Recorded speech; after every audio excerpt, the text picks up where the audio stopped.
Again,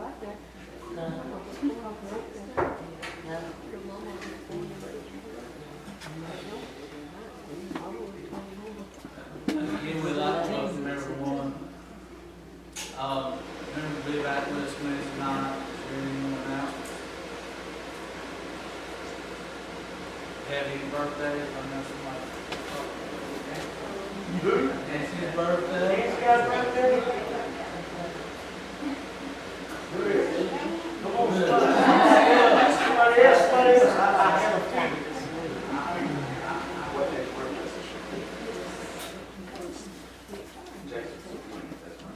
She did, she wanted.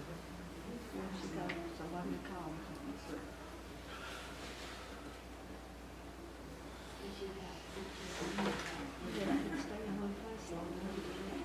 Somebody gets sick.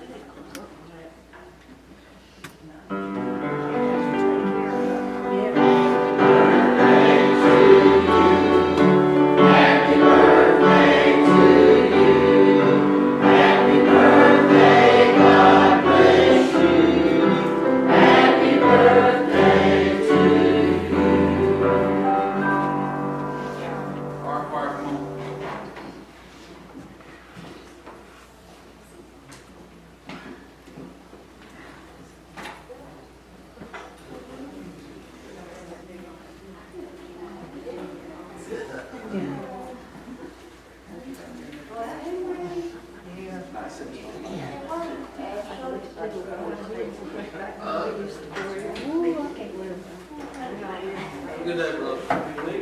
Yeah. That's the thing we gotta go do.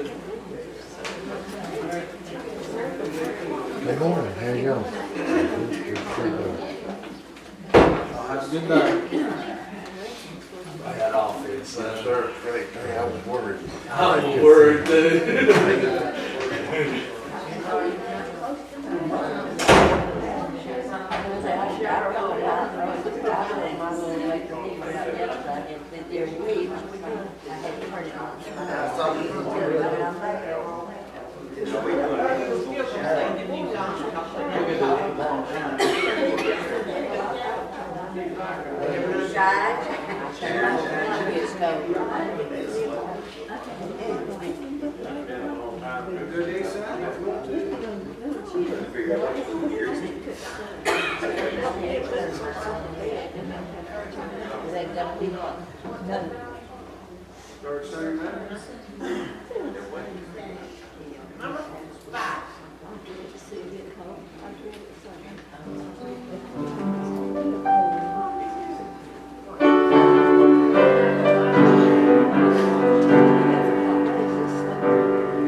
Jesus, my Lord,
13.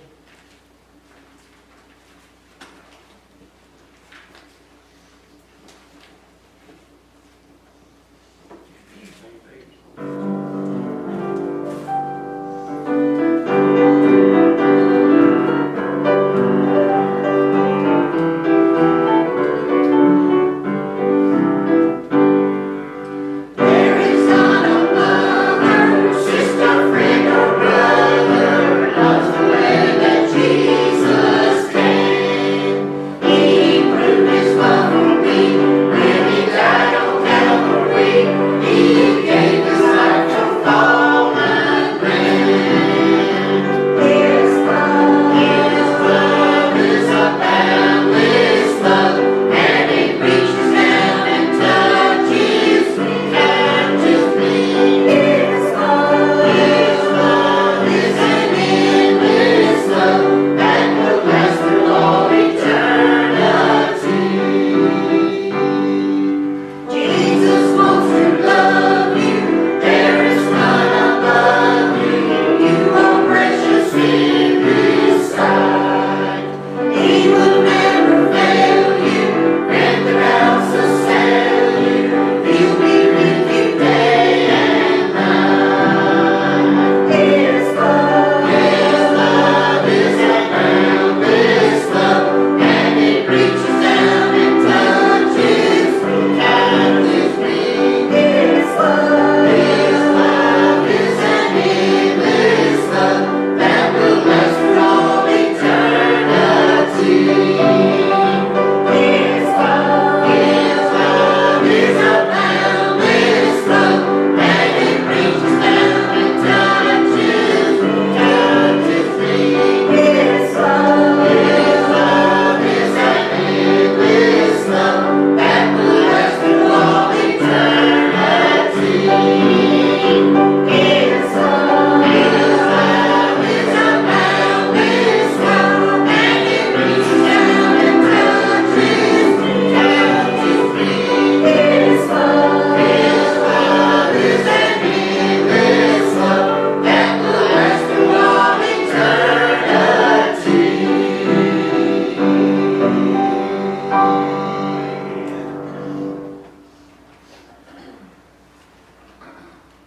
You won't find nothing no greater than the love of Jesus. I think about every day about the sacrifice He made and the love He had for us. Even for the one that hung on the cross, He looked out among us to forgive them all for they knew not what they did. Amen. If we would get a heart like that in our world today, what a mess we would have.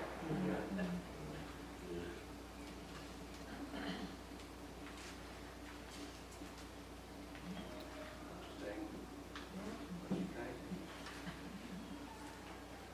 26. I knew you think.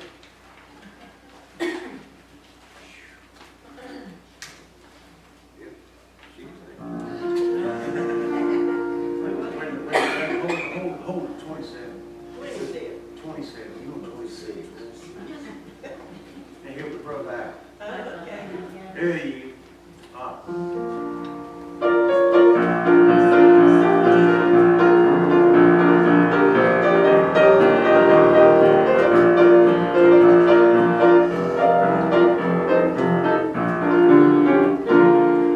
I want to go someday to heaven's home to stay, and ready I shall ever stay. Oh, when shall come the summons from the throne on high.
just have a story I'd like to share with you.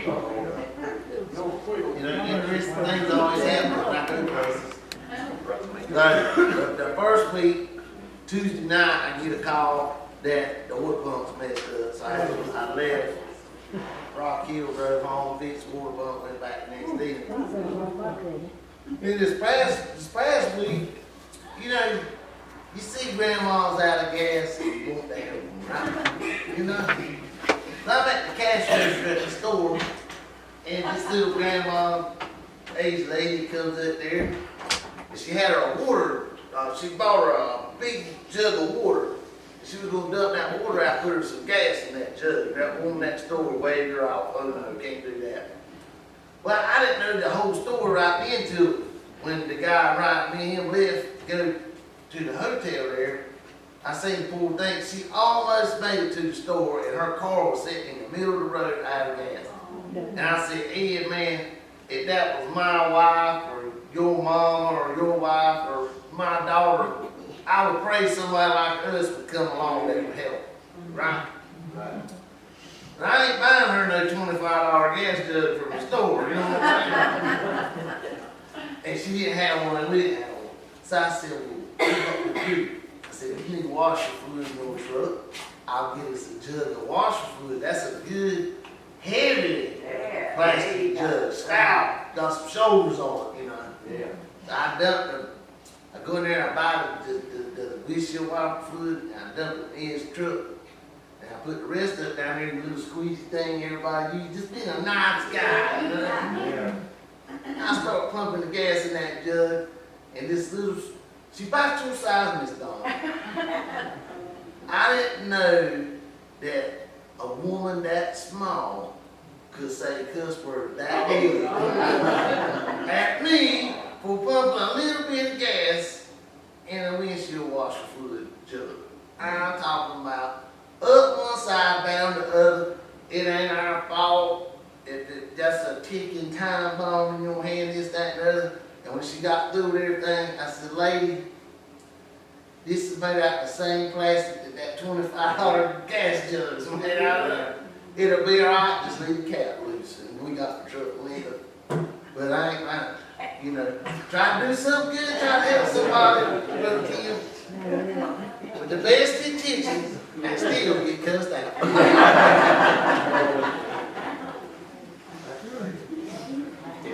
Mean to me. And she back your side too, though. Why? I'm gonna say it. Look forward to coming into class today, and we got some people I haven't seen before. Maybe somebody in the back of this thing. We have Big Boy back today. I don't know what your nickname was last week. I thought she was talking about me. But you know, after the Sunday lesson, I was thinking about this little story that happened to me one time, and be careful what we think. And I won't give you all the specifics about it, but I was thinking about somebody. I was a song leader, and I was thinking about the man that was going to be the job after I got done being song leader that day, and I thought to myself, oh, he don't deserve you to help him. You should just neglect him, leave him right by himself, you know. And I was trying to lead the song, and I got out on the wrong line twice. That's what'll happen to you when you start thinking things about people like that. Because you know, the Bible says, Jesus said, he without sin, let him cast the first stone. We have to be careful not only of our tongue, Brother Floyd, but the things that we think also. Because nobody's perfect. Only then one perfect person, they crucified him. We're far from being perfect. And we can't condemn nobody for doing what the Bible teaches us to condemn our own Savior. Listening to 1009 Larnberg Federal Christian Station this week, and it said that there's a bill in the Senate now. Let me think about you, Brother Chris. That a pastor must marry two of the same genders if they want to. Now, there was a bill, I had to Google it, and there was a bill passed some years ago that gave him immunity from that. But this bill here passes, you know, there'll be prosecution. Won't do it with you.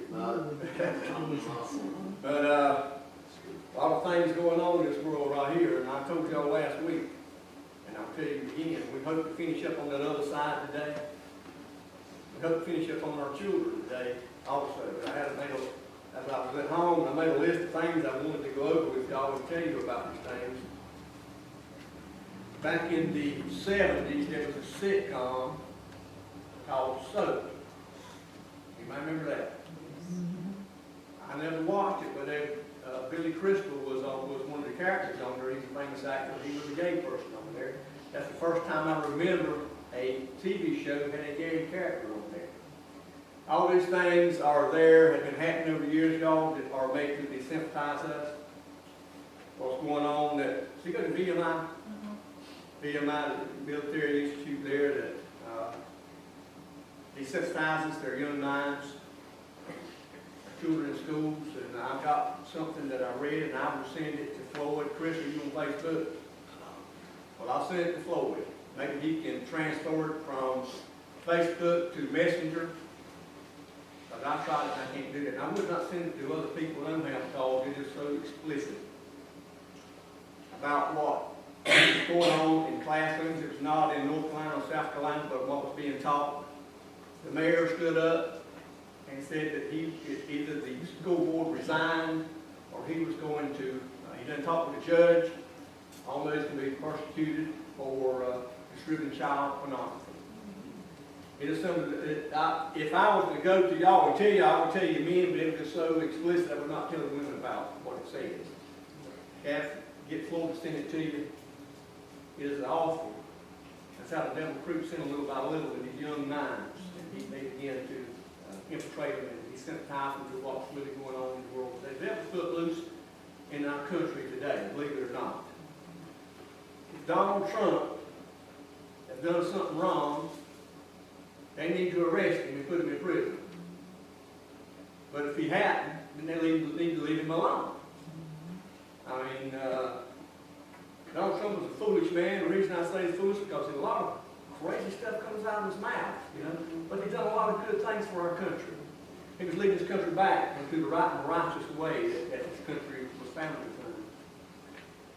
But when you have people that are doing what is right and righteous, the other side is going to try to destroy them. And that's what's going on today, y'all. Little by little, we've been desensitized. You remember the dresses back in the Western, the dresses used to be down to their ankles. Now, then they come up a little higher, then they got up to the knee, and above the knee, and they come up to the mini skirts, and even the baby suits used to have a little frill around like a dress kind of. Now they come down to the, or got worse until they are the two-piece in the thongs, baby suits, you know. It gets worse and worse, and that's what the state of our country today, y'all. Bail funds back in 2020, the Biden and Kamala Harris, they helped orchestrate a bail fund. You know, they were looting and burning, and all that was going on back in the election. And they got a bail fund set up to get these people back on the streets where they could loot and burn some more. But why? Because the very person that was trying to lead this nation back into the right and righteous way, they were trying to destroy him. They're still trying to destroy him today, and they will keep on trying to destroy him. It's not going to end. That's the way it's always been. That's the way it's always going to be. Because we're dealing with the other side. But greater is He is in us, and He is in the world. We can overcome these things, y'all. We're going to win. We read the end of the book. We know in the end we're all going to win, y'all. We're all going to have eternal home, and they're going to be eternal punishments. But in the meantime, though, we need to pray for our children, our grandchildren, our future generations. Let me tell you something. Young people and mothers and fathers and grandparents, it's not too late to pray for your little ones or even your future little ones, husband or their wife. Be praying ahead of time for these people. that the Lord will send the right one along, and God forbid they should send someone else. The Bible says are not supposed to be unevenly yoked. I've seen it work both ways. I've seen it work good, and I've also seen it work the bad way also. But we need to start praying. Let me tell you something, the very best thing we can do is the easiest thing that we can do for our future generations is to pray for these people. God. It worries me today what these little ones. I got one that is 5 years old, and it worries me what she has to endure in this world today, y'all. It's going to be bad. Let me tell you something, women.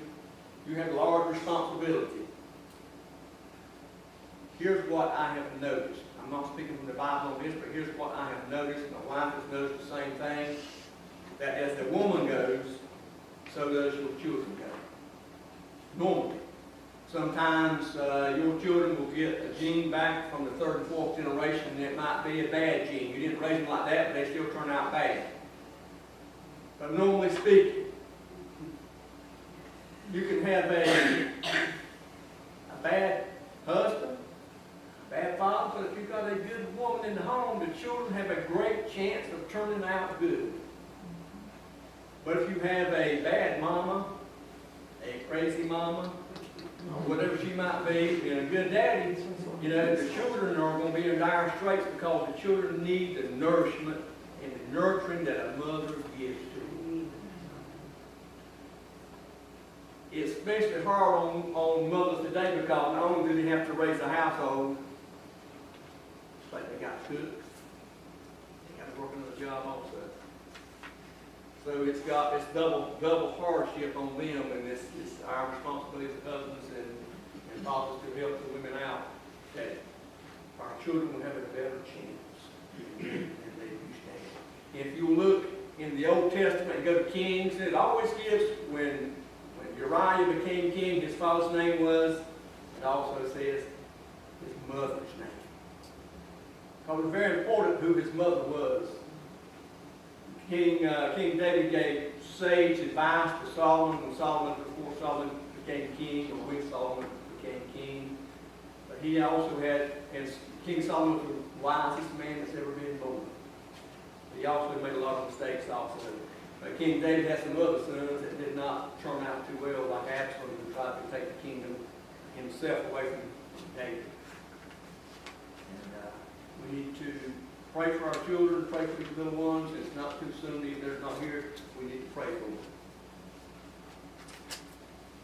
I made a statement one time in teaching years ago, and I was called out on it.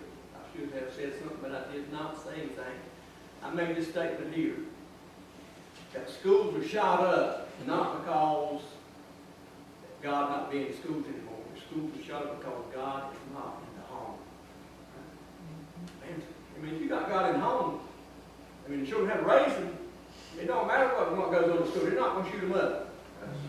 So when God's absent from the home and stuff like that's going to happen. But a man stood up during the class while I said it and contradicted what I said. Then got up after class, sometimes during the day, during that morning service, and then said how crazy it was that I said that. But I let it go. But we've got to have spiritual, we can't understand these things, y'all, unless we have spiritual understanding. That's right. In the Bible, we can't understand it. The world can't understand it. Unless we have the Holy Spirit in our life. Then we can understand it, y'all. I believe that's all I had to go over there with y'all. Now, let's turn over with us to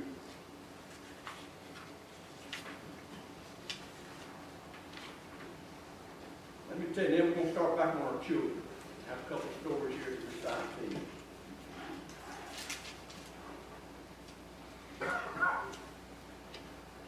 This first story is about a lady who came home from work and her teenage child had been home all day. And the child had forgot to fold the clothes up that day. Oh, what a crime, y'all. That child forgot to do that. He says, Mom, you remember at church the other day when so-and-so said that their child was on drugs? You remember the other one said that my child had got pregnant? Did you stand up, or are you gonna stand up soon and tell them that your son forgot to hold the clothes up, Mom? So we need to realize that, and I've been pushing this point here, y'all, that put things in perspective with the children. And there's another one here. Little boy asked his dad to throw darts with him. And he got there, and the little boy was throwing darts, and the little boy threw all of them. And the dad said, "Son, why are you throwing all of them for?" He said, "Dad, I just want you here to watch me." Children want, they just want a parent there. They want somebody to brag on, to make them feel loved, and to show them, nurture them, and show them how much that we do care about them. They are our greatest, besides Jesus Christ, our witness and our salvation. They are our greatest asset that we have. It's our young ones and our children. Y'all start praying now for your little ones even before they get here. God be merciful to us. God will bless our prayers. Even when we're dead and gone, He'll answer our prayers for our children and for our grandchildren, y'all, for the little ones. Not just for them, but for our, even if we don't have no children, pray for other people's children, y'all. We'll feel less than too late. Because if we don't teach our children, y'all, there's one out here that is going to teach them. He can lead them far away from God, as He can lead them all the way from the church, as He can lead them. He's come to seek, kill, kill, and destroy.